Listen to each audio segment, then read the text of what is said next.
Hey, what's up, brothers and sisters? It's me, Verse of the Day. I hope you've been well and I hope you've been blessed. In today's study, we're going to start a new series called The Words of Jesus. And the reason why we need to understand and study the words of Jesus is because God told us to listen to him. God spoke from heaven during Jesus Christ's ministry twice. Once after his baptism and once during his transfiguration.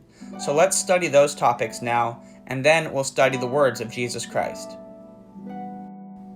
In Matthew chapter 3, verses 16 and 17, Matthew writes, "When he had been baptized, Jesus came up immediately from the water, and behold, the heavens were opened to him, and he saw the Spirit of God descending like a dove and alighting upon him.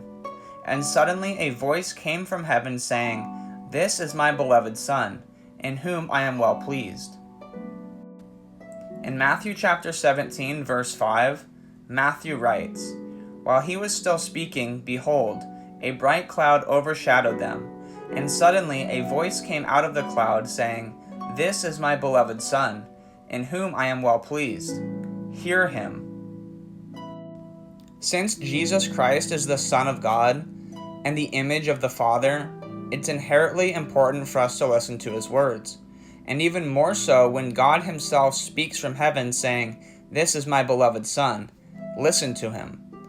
If you want to read the words of Jesus, you can find them in the books of Matthew, Mark, Luke, John, the first chapter of Acts, the first 3 chapters of Revelation, and the last chapter of Revelation.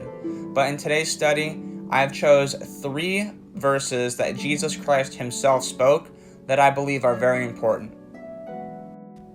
The first verse I chose is a very popular verse that we should all memorize as Christians, and it's John chapter 3, verse 16.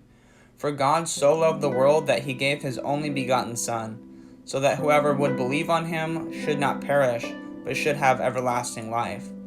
The second verse I chose is in John chapter 8, verses 23 and 24. Jesus said to them, "You are from beneath, I am from above. You are of this world, I am not of this world. Therefore I say to you, that you will die in your sins, if you do not believe that I am he. You will die in your sins." And the last verse I chose is in John chapter 14, verse 6, where Jesus says to them, "I am the way, the truth, and the life. No one comes to the Father except by me." Jesus is the door to the Father. He's the only truth and the way to everlasting life. God bless.